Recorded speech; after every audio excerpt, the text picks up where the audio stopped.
Welcome to Profit Boss Radio, where successful women have paved the road to their own financial freedom. Each week, your host, Hillary Hendershot, financial coach, money mindset expert, and experienced wealth manager, will help you discover the keys to the wealth and peace of mind you want and deserve in her no-nonsense and authentic style. Starting right now. Profit Boss, this is Hillary Hendershot. Welcome to episode 60 of Profit Boss Radio, my interview with Tara Gentile. Tara, if you have not heard of her, is the founder of Quiet Power Strategy, a company that specializes in hands-on business training for idea-driven entrepreneurs. She's passionate about helping people with smart ideas make more money and live life with ease. Tara is the author of The Art of Earning, Quiet Power Strategy, and The Observation Engine. She's the host of Profit Power Pursuit, a podcast that goes behind the scenes of the real grit, administration, and logistics of running a successful business. Tara's work has been featured in Fast Company, Forbes, and the Huffington Post. She's a regular instructor on Creative Live, and she speaks on entrepreneurship, money, and marketing all over the world. I know you're going to pick up some really practical strategies for improving your relationship to money in today's conversation with the amazing Tara Gentile. Tara Gentile, welcome to Profit Boss Radio. Well, thank you so much for having me. First of all, I'm really excited to talk with you. I've seen you talk about your mom. It was on I believe your online course that you did. You talked about your mom and how she impacted your relationship to money. And I thought it was such an empowering story. And I would love it if you would just kind of share that with us and like, what was money like growing up for you? Yeah, great place to start a conversation about money. So yeah, my mom has been a huge influence on me in terms of my relationship to money, my relationship to my personal, sense of worth, and even still, and I'll tell you specifically why here in just a second, but even still a huge catalyst for me in growing my personal net worth as well. So when I was growing up, my mom, from the time I was 10 on or so, raised me and my brother as a single parent, and she worked for herself. She had her own business. I like to say she was a creative business owner before being a creative business owner was cool.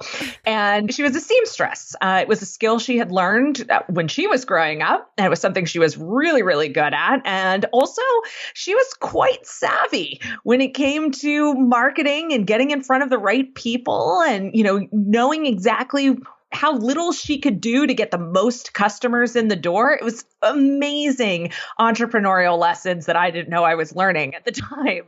But for me personally, with money, she wanted to make sure that I knew how to make good choices about money. Because the truth of the matter is, as a seamstress, even though she was very good at it, and like I said, she was savvy with the business, she didn't make a lot of money. We didn't have a lot. We didn't have a lot growing up. And it wasn't something I ever felt really self-conscious about. It wasn't even something I really thought about from time to time because of her kind of, I think, fairly unique way of looking at money, which was that she taught us that as long as you knew what you wanted most, you could figure out how to afford that.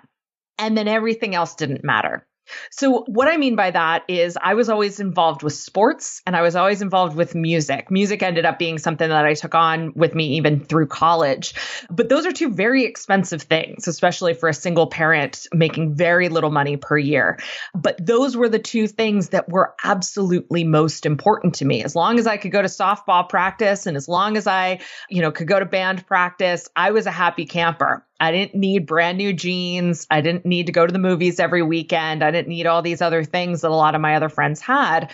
Those were the things that were important. And so because she helped me get really clear on those priorities, I never felt like I was wanting for anything. So even though we didn't have a lot of money to play with, we didn't really have any money to play with, she made me feel like I had everything I could possibly need. It was that sense of abundance, even in the face of having very, very little, that really shaped my early understanding of money. It wasn't until I went out into the world and got a full-time job and a paycheck that I started to have those feelings of scarcity around money because I could see my bank account balance dwindle. I had completely lost track of what my priorities were. And I started to feel really desperate around money. And so then again, it wasn't until I started a business that I got back to that sense of knowing what my priorities were, knowing what was important, and that everything else didn't matter. And so now, even though, I have more money now than I could have ever dreamed of back when I was a kid, I still come back to those same things. I don't have to have everything if I have what's truly important to me and what my personal priorities are, what my family's personal priorities are. That's what's important. So that's how she's really shaped me. Now, I kind of mentioned that she's continuing to shape my outlook of my business and my money. And that's because my mom actually works for me now. Really? So she is, I assume she's not as a seamstress. No, not as a seamstress.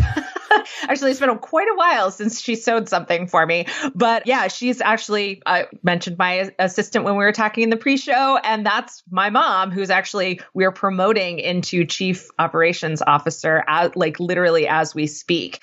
So she is an integral part of the way my business works now. And she's an integral part of the growth that we've experienced over the last couple of years and the growth that we're planning for this year. Wow.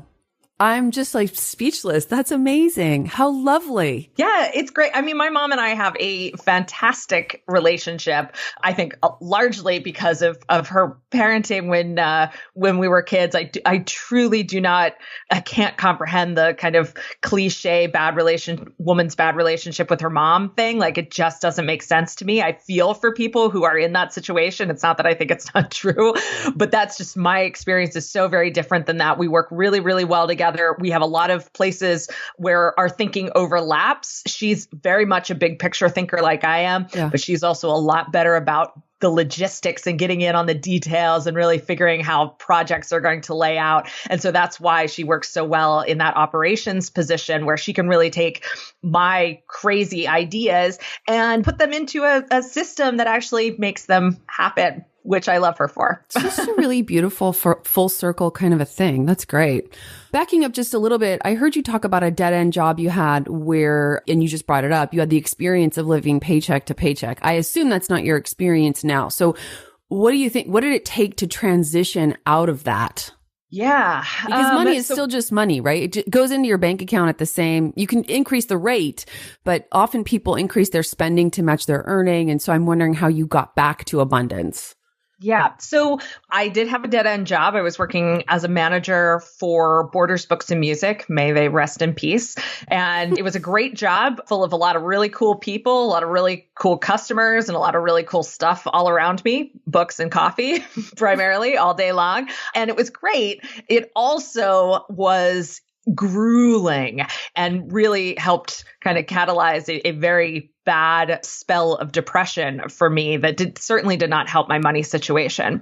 But I think what really kind of transformed that was not just starting my business, because in starting my business, I very much still thought like an employee, right? I was trying to match my old salary, which was not much. And I was trying to create a job for myself. And I think a lot of people have that experience when they are starting a business, that all they've ever known is having a job. And so when you start a business, you're kind of building it to have a job. What became the shift and what allowed me to get back to abundance, as you said, is realizing my role as a creator, in this case, a creator of wealth, a creator of cash flow, and that I didn't have to be in that situation of, the money gets into my bank account and I'm debiting it, and the mortgage is getting paid and the electricity bill is getting paid and the clothes are being bought. And yes, it still dwindles in that way. But the difference is when you're an employee, most of the time, or for most of us, that money, that rate basically stays the same. And you're always balancing against that. As a business owner, you have an opportunity to never be balancing against that. And you have an opportunity to create what you need, as long as you're focused on what that actually is.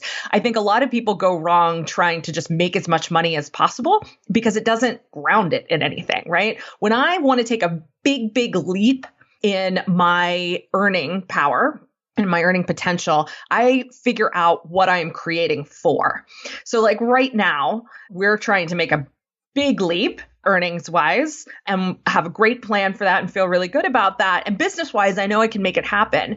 But the way I'm making it personally happen for myself is being focused on my top personal priority right now. Well, two top personal priorities, which is adding to my savings account, personal savings, and then also with the idea then that some of that personal savings is going to turn into a second home in Montana, where my husband is from, and having that kind of home base there where we can get away and, be out in nature, be in the mountains, and it's just something that we both really, really want. It's, it really is kind of our top priority right now. And so I create with that in mind. I create revenue, I create plans, I create sales campaigns, all with that in mind. It's what fuels me energetically, but it's also what fuels, I think, my ability to actually make those things really happen. So is that what you think is different about you as an entrepreneur? I mean, if you look out into the sea of let's just say female entrepreneurs, there are some voices and offers that really do stand out. And I'll say you are unique. Is that what you think is unique about you? Is this practical, personal goals focus? That's an interesting question. I think it's probably part of it. I know that it's something that a lot of my clients really resonate with. When we ask them to set goals, they also often have questions around, well, does it have to be a financial goal? Can I set my goal for something else? And we actually work really hard with people to help them find the goal that's going to be really motivating for them. So it's a huge part of the way we work with clients is helping people identify, okay, what is that goal, personal, business, otherwise, that is going to be the catalyst for doing all the things you don't want to have to do, right? For pushing past all the challenges that you're inevitably going to face, making this thing happen, doing what you need to do. And so I do think that's a big piece of it. I think if I can be so bold, the other thing the other thing that makes my voice, my brand, my positioning unique is a kind of a quest to figure things out. I am not interested in treading the same ground as everyone else. I'm not interested in just figuring out how one person has done it. I'm interested in figuring out how all the people have done it, right? And so for me, I think what fuels my creativity, what fuels the way I build content, the way I work with clients, the way we work with our community is that I'm constantly building sort of a mental Rolodex of all the different options. And so we're not kind of that magic bullet, magic formula kind of place to go. If you're looking for that, you're not going to like my stuff. You're not going to like me because I don't buy into any of that.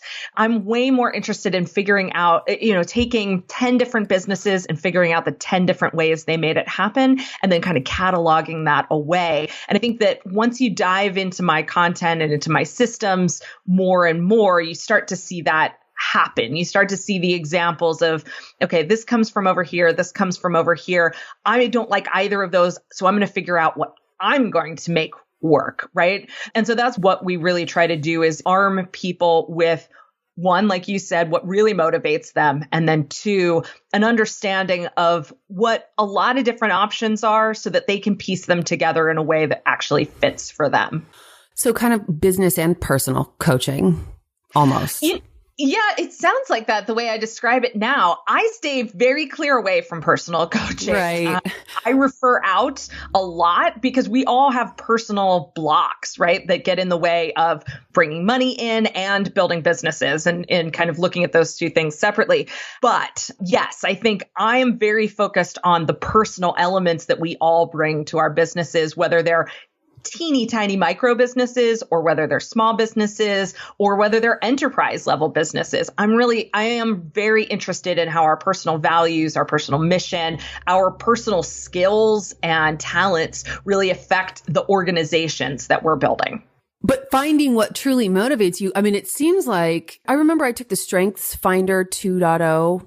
It was a book and a quiz, and I discovered that I was a futurist-oriented person, that I spent a lot of my time thinking about the future.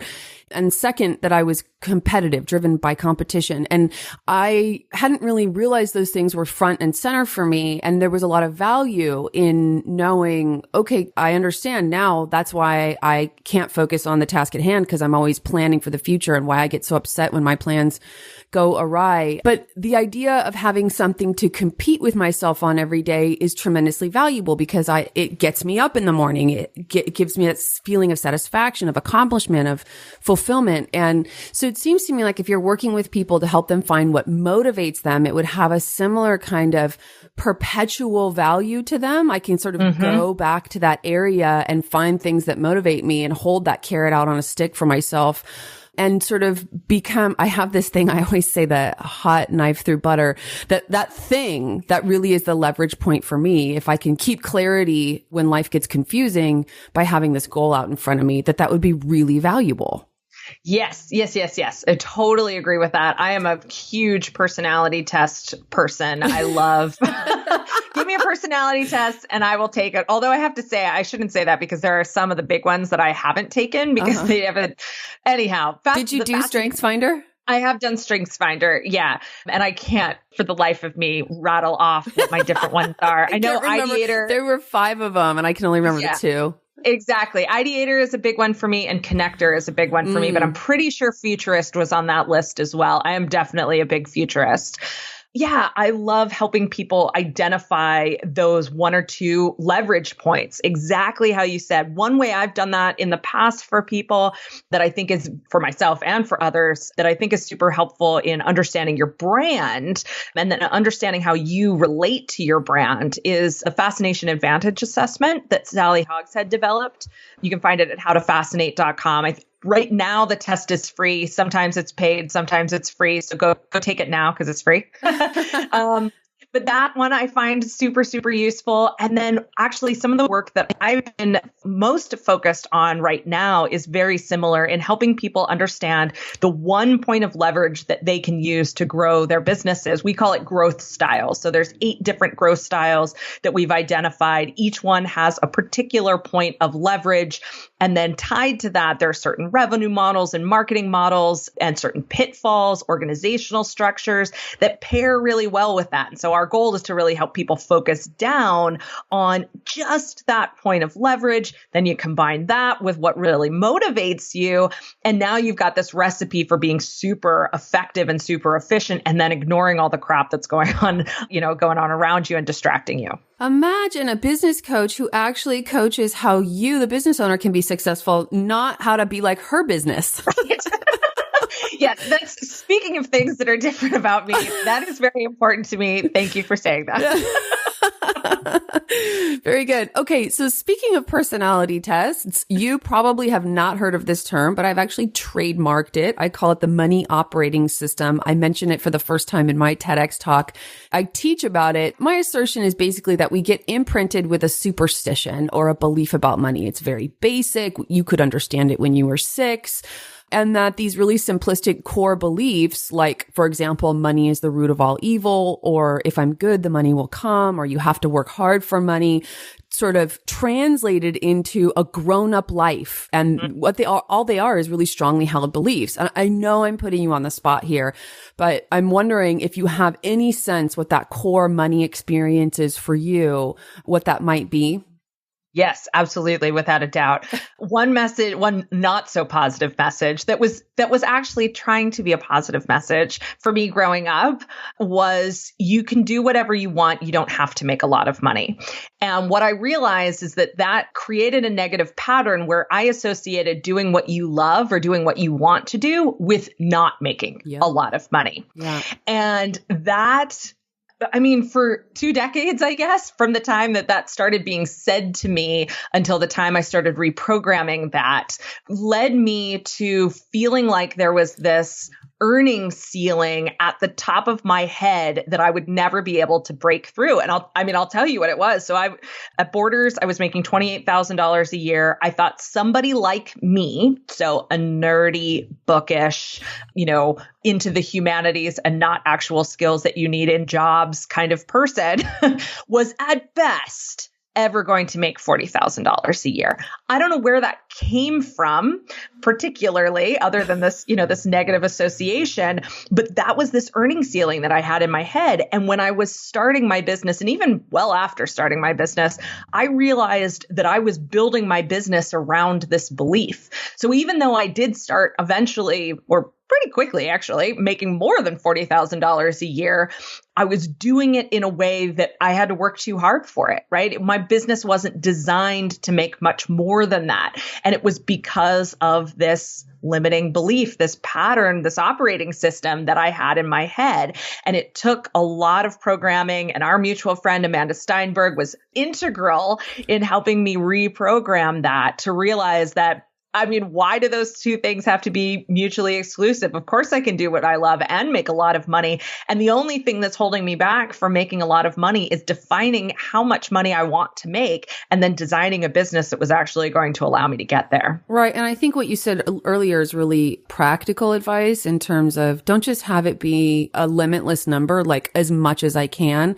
I have coached women I'm not a business coach. It was like a money business coaching kind of a thing. Mm-hmm. And I said, look, I don't think that you should start a business unless you can draw me a pro forma or have in your mind that you're going to make $250,000 a year. Now, otherwise you should just go get a job because running a business is hard. And I think it just gave some people something to imprint on, something to start from, right? Because you have to be able to save money too. You have to make enough to live. You have to be able to save and like that. So maybe that was my version of maybe giving them a big number to start with. Yeah, exactly. Yeah, we run into that with our clients all the time. They have very similar money patterns to my old money patterns where, they want to make enough, right? And enough to them is a pretty small number. And what they end up doing then is making a business plan that gets them to enough. And so any small mistake in that plan makes it less than enough. And so they're in this kind of self-perpetuating cycle of never even quite getting to enough. The minute you say, no, I want you to go make a $250,000 plan or a $500,000 plan or $1 million plan.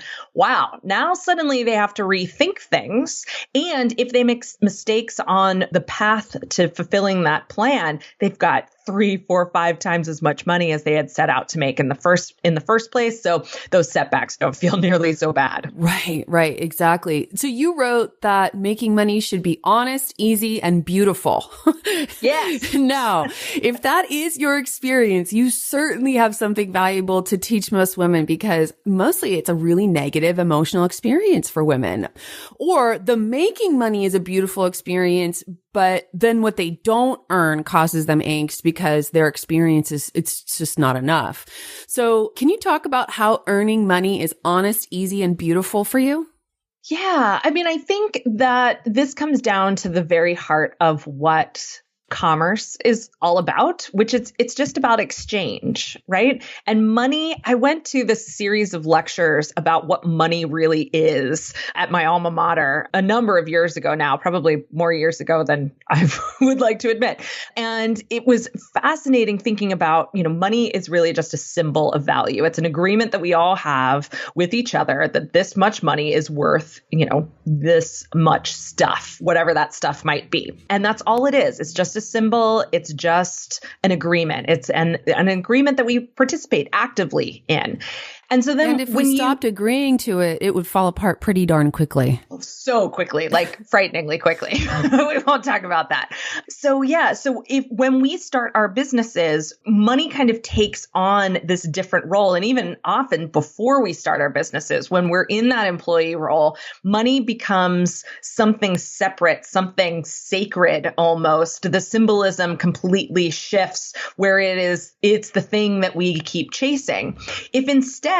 If you look at value as value, and some of that value takes the place of money or is symbolized by money, some of that value is symbolized by work, some of that value is symbolized by results, some of that value is symbolized by goods, then exchanging value for value becomes a lot easier. It's a lot more open and honest and easy because you're not holding money up as something that's better or more desirable than all of that other value that's out there. And all you need to do is figure out what the right balance of money to other forms of value is for you and for your customers.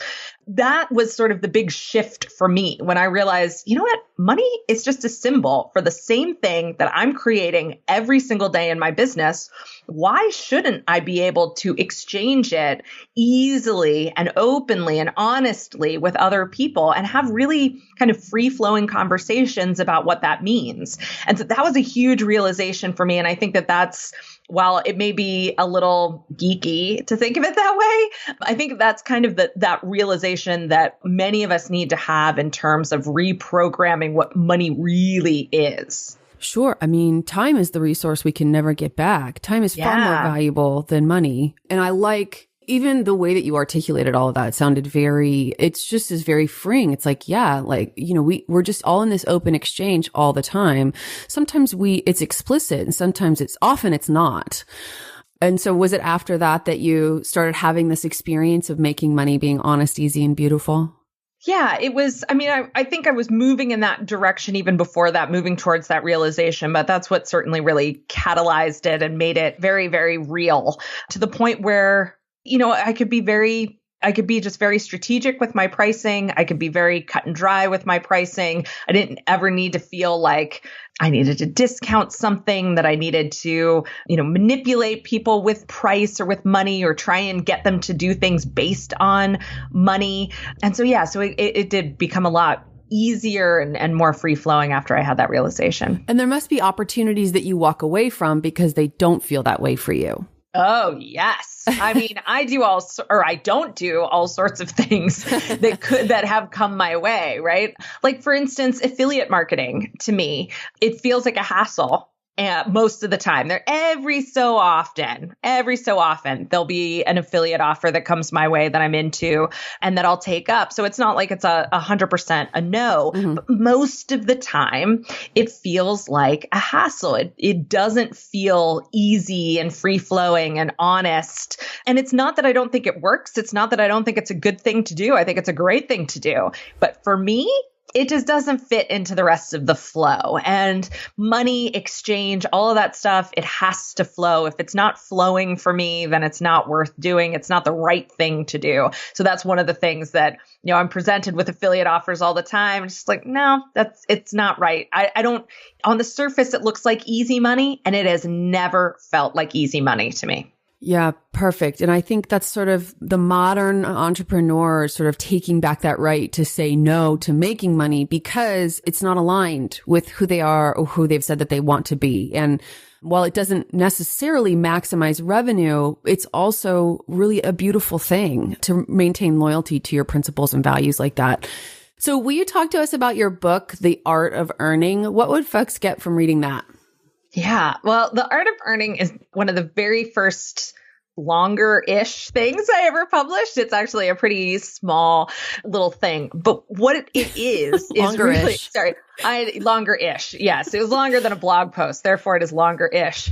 Anyhow, The Art of Earning is my reflections on that money mindset transformation that I needed to have about 6 years ago now. I think that's how old it is. And so it's sort of this capsule of my thinking, my mindset at that time when I was waking up to how easy money could be, how in the flow money could be.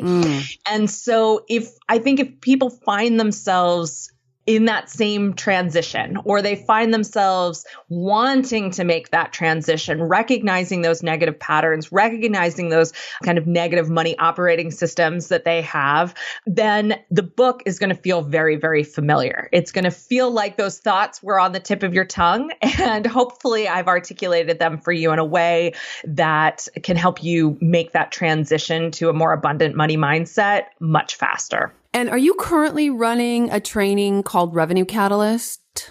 Yeah, it's a free training. It's a free video training. And what I've done is really focus on some assumptions people make about their businesses that actually keep their revenue stuck, flatlined, or I call it their earning plateau. So the vast majority of businesses at one point or another get to a place where their earning really plateaus, where revenue generation slows to a point where it's either stalled out or it actually starts declining no matter how hard you work. And the reason for this is because our businesses are actually designed to make a certain amount of money, kind of often unbeknownst to us. Right. Like they have a spine, a casing for a certain amount of revenue and profit, and you don't even know it.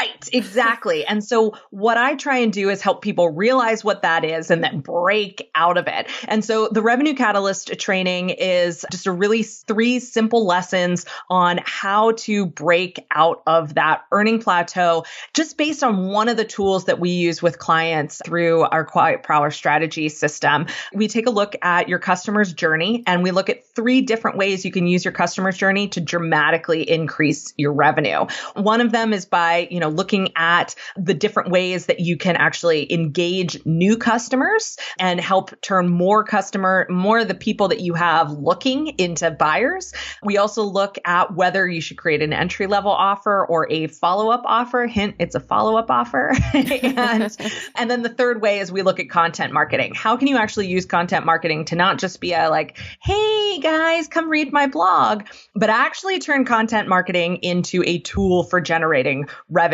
so that you're not just blogging or podcasting or making videos willy-nilly, but you're actually being very systematic about using your content marketing to walk customers or potential customers closer and closer to buying.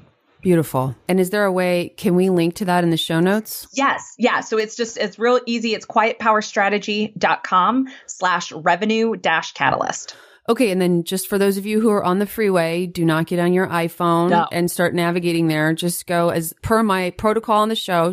We'll put that link in the show notes at hillaryhendershot.com/60. Thank you for that. Are there other programs that you're running or offering right now that we should talk about?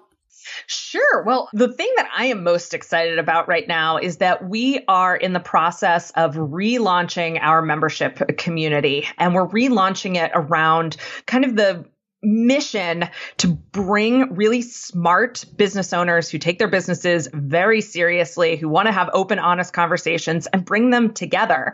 And our goal is really to create what is sort of like the local business owners association, but for digital small business owners online. And so we're relaunching that with the name Co-Commercial. We've had a membership community and we've been building it for years now. And so there's already great conversation and great people there, but we're really taking it to the big time this year. And we believe it's something that's very, very, very necessary, especially in the online business community, where a lot of people are getting, frankly, a little tired of trainings and courses and here, learn this, here, try that, do this other thing. And I think what a lot of business owners are craving, and very rightly so, is actual interaction with people with real experiences, real knowledge, real know-how, people who are in the trenches doing it every day and really holding each other up so that we can kind of move into this brave new economy together instead of alone. I like it. I like it. Facebook groups are just becoming insanely valuable. You can get into these niche, really concentrated conversations and not be afraid if you post something that it's not going to be relevant to like your Aunt Sally. And, it's just, for me, I have some communities online on Facebook that are just really great for that. I know I can go there and get what I need. I assume I made it up that this is happening in a Facebook group. Is that right or wrong? That is actually wrong. So we are sorry. No, that's okay. So I love Facebook groups too, and I've gotten some great value out of Facebook groups. But what we find with our customers is that Facebook is a continual distraction. And no kidding. They would, right? And so they would prefer to not be there. And so what we've done is actually partnered up with a company called Mighty Bell. They run a super cool membership system forum thing that takes the best parts of the social media networks that you know and love and the best parts of kind of blogging and content marketing and forums and kind of pulls it all together into a private social network. And so in there, you can connect with people who are close to you. You can connect with people in the same specialty as you. You can post questions, polls, events, all sorts of different things. But but it's a distraction-free zone. And that's how we like to roll. Got it. The value of the relationship without the distraction of Facebook. Exactly. Okay, so let's get practical. I do a lot of personal finance planning tools, how to save strategy type stuff on the show. So what can you share? What are you willing to share about how you're building your own net worth for your future? Yeah. So one way I will be completely frank. One way I really focus on building my own net worth is by reinvesting in my business an awful lot. And so that's my goal. And every year we are looking at ways where I can remove myself from the business. Obviously, I'm still the CEO. I'm still the visionary. I'm still the person who's in our community and answering questions every single day. But more and more and more, we're really setting the organization up to live a life on its own and to have a real legacy. And I'm reinvesting in that right now. However, I also like to really take care of the money that comes into my world. And so I have a lot of personal savings kind of, tactics in place as well. Two of the most important ones to me are I use Digit. I think it's digit.co. Digit is this really cool app that you just link your bank account up to it.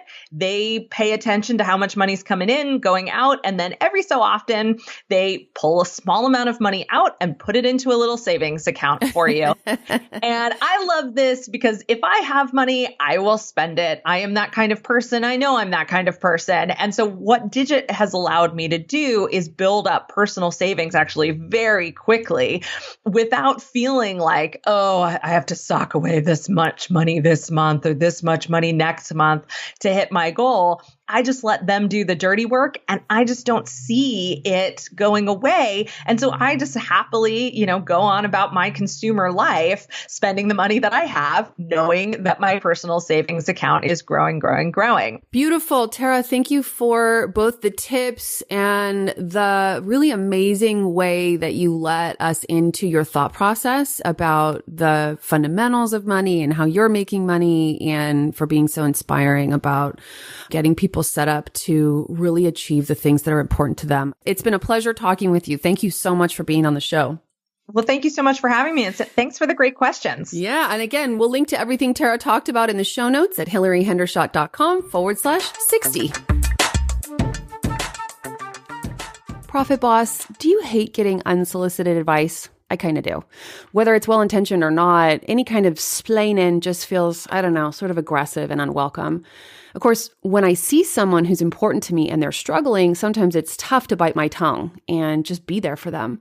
So it's kind of a conundrum, right? We aren't here to run our friends' lives, no matter how well qualified we are to do it. On the other hand, if you discover something that's really made a difference to you, don't you just want to share it with everyone? It would be really presumptuous of me to just assume that my little podcast is something every listener just can't wait to share. But I do know what I hear from my listeners about how Profit Boss Radio has helped them to start changing old money habits and feel more in control and hopeful about getting out in front of their financial security. And I have to think that for every person I've reached, there are thousands more who might feel the same way if they get the chance. So if you're one of my listeners or in our Facebook group and you know at least one or two people in your social network who could use an encouraging word, let me invite you to let them know about the podcast and about our Facebook group. Just hit the share button in your podcast app. It'll give you a good feeling, I promise. And you'll be helping me accomplish my big, audacious goal of empowering 1 million women to take charge of their financial futures and become millionaires. Lastly, let me just say I'm truly honored to have earned a place in your busy schedule. I know you've got a lot of demands on your time and attention, and I'm so totally grateful for the little part of it that you share with me. So thank you, and let's get together next week for another episode of PBR. Thank you for listening to Profit Boss Radio, where creating success on our own terms happens every day. You're not alone in your journey to a rich life, and that's why Hillary is here to add value in each and every episode. See you next time on the podcast for women and money.